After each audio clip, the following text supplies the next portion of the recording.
could be coil pack, could be injector, could be piston ring, lot of things, could be valve, never know at the moment. This is the first step, right? What I am going to do, this is the plugs from the cylinder number 2, I am going to install to the 1, and the 1 plug I am going to install to the 2. Don't going to use gun like this jobs, but I know what I'm doing exactly.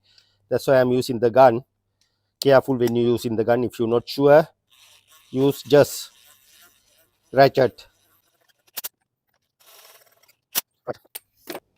Basically, we swap spark plugs and we swap coil pack basically, right?